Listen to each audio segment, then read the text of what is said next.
آپ صلی اللہ علیہ وسلم نے امام مہدی کے بارے میں صاف طور پر اعلان فرمایا کہ حضرت امام مہدی کا نام میرے نام پر ہوگا۔ تو شکیب بن حنیف نے محمد بن شکیب بن کہا کہ میں محمد ہوں، اصل شکیب کو میرا بھی ذاتی نام ہے، تو اسے اس نے خدا کیا۔ آپ صلی اللہ علیہ وسلم نے کہا کہ اس کا نام میرے نام پر ہوگا اور اس کے والد کا نام میرے والد کے نام پر ہوگا۔ اب یہاں پر پکڑ ہے اس کی اچھا باطن جب استدلال کرتا ہے وہ کیسے کرتا ہے؟ اس نے لفظ زمین استعمال کیا شکیب بن حنیف، اور یہ حنیف کا لفظ دیا گیا حضرت ابراہیم علیہ السلام۔ ما كان ابراہیم یہودیا ولا نصرانیا ولکن کان حنیفا، کہ حضرت ابراہیم نہ یہودی تھے نہ عیسائی تھے، اللہ رب العزت کی یکسوئی کے ساتھ عبادت کرنے والے۔ تو حضرت ابراہیم کے نام سے حنیف لیا، تو شکیب محمد بن شکیب بن حنیف بن گیا۔ اللہ کے نبی صلی اللہ علیہ وسلم نے کہا اسی کارڈ کے لیے کہ میں اس کا حضرت امام مہدی کا نام میرے نام پر ہوگا، ان کے والد کا نام میرے والد کے نام پر ہوگا۔ تو اس کے والد کا نام عبداللہ، تو بیٹا تو نبی نہیں ہو سکتا، تو کذاب ہے، جھوٹا ہے۔ جب کوئی اسے کام لے رہا ہے صاف طور پر اعلان کرنا ہوگا، اور یہی ہمارے ایمان کے تحفظ کا سب سے بڑا ذریعہ ہے۔ ورنہ عقیدہ محفوظ نہیں، ایمان محفوظ نہیں، اسلام محفوظ نہیں، قبر میں جانے کا فائدہ ہی کیا ہے؟ اور اللہ رب العزت کے بعد جانے کا فائدہ ہی کیا ہے؟ وہاں گئے تو ڈائریکٹ انار ہے، آپ نے کمپرومائز کر دیا ہے۔ ہم کہتے ہیں اکثر کہ نہیں، عقیدے سے متعلق اور ایمان اور اسلام سے متعلق کسی سے بھی کمپرومائز نہیں کرنا ہے، کسی سے بھی سمجھوتا نہیں کرنا۔ اللہ کے نبی صلی اللہ علیہ وسلم نے کہا یہ تو بات تیسری بار ارشاد فرمائی مدینے میں پیدا ہوں گے، اگر دربھنگہ میں پیدا ہوں، دربھنگہ مدینہ سے نہیں ہے، دربھنگہ مدینہ نہیں ہے، دربھنگہ بہار میں ہے، کہاں بہار میں ہے۔ میں مدینے میں پیدا ہوں گے اور لوگ ان کو بیعت پر مجبور کریں گے، ان کو امام مہدی کو، اور امام مہدی بیعت سے بچنے کے لیے مکہ چلے جائیں گے۔ یہاں پر الٹا ہے، اگر خود اپنی بیعت کے لیے لوگوں کو مجبور کر رہے ہیں۔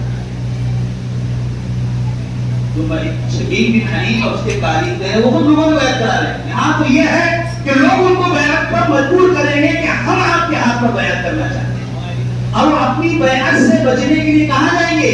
مکہ چلے جائیں گے۔ یہ تو دربھنگہ سے اٹھے اورنگ آباد آ گئے، دربھنگہ سے اٹھے اورنگ آباد آ گئے۔ پھر انہوں نے کہا کہ آخر میں ان کے شام اور ان کے عراق سے ابدال، اقطاب، صالحین، علماء کی جماعتیں وہاں سے چلے گی اور وہ حضرت امام مہدی کے ہاتھ پر بیعت کرے گی۔ اب دیکھیے کوئی بھی عالم دین، کوئی بھی ادنا سے ادنا سا حافظ، کوئی بھی معمولی سے معمولی جو ایمان رکھتا ہے، ایسا شخص شکیب بن حنیف کے ہاتھ پر بیعت نہیں، کوئی عالم دین نہیں۔ جبکہ اللہ کے نبی صلی اللہ علیہ وسلم نے کہا کہ ملک شام اور ملک عراق سے اقطاب کی، ابدال کی، کتبوں کی، علماء کی، صلحاء کی، صالحین کی بڑی جماعت چلے گی، اور وہ جماعت حضرت امام مہدی کے ہاتھ پر کیا کرے گی؟ بیعت کرے گی۔ اور اللہ کے نبی صلی اللہ علیہ وسلم نے یہ بھی ارشاد فرمایا کہ ملک شام سے ایک بہت بڑا لشکر چلے گا اور وہ مکہ المکرمہ پر، خانہ کعبہ پر حملہ کرنے کے لیے آئے گا۔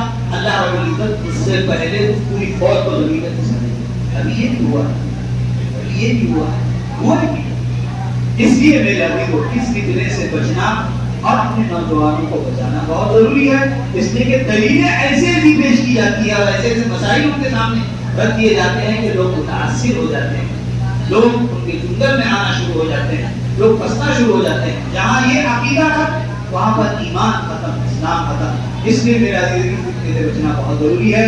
ان فتنوں کو پہچاننے کے لیے میں نے کہا تھا کہ اگر اس طرح کے باہر سے کوئی لوگ آ رہے ہیں جو ہمارے یہاں پر کپڑوں کا کاروبار کر رہے ہیں، عزت کا کاروبار کر رہے ہیں، اور اس طرح ہیلمٹ ٹوپیوں وغیرہ کا کاروبار کر رہے ہیں، باہر سے آ رہے ہیں، تو ان کا تحقق کیجیے کہ کون لوگ ہیں، کیا ضرورت پڑی ہے ان کو وہاں سے اپنے اپنے علاقے چھوڑ کر یہاں پر آنے کی۔ تو ان ایسے کاریگروں پر نظر رکھیے، ان کا تحقق کیجیے، خود بھی بچیے اور اپنے بچوں کو اور اپنی اولاد کو اس سے کیا کیجیے، ورنہ یہ فتنہ اپنے لپیٹ کے اندر سب کو لے لینا، جب لے لے گا تو ایمان کی کافی نہیں رہے گا، اسلام کی کافی نہیں رہے گا۔ یہ چند فطری باتیں تھی وہاں کی گئی ہیں۔ اللہ تعالیٰ سے دعا کریں کہ اللہ تعالیٰ مجھے اور آپ کو اس میں توفیق نصیب فرمائے.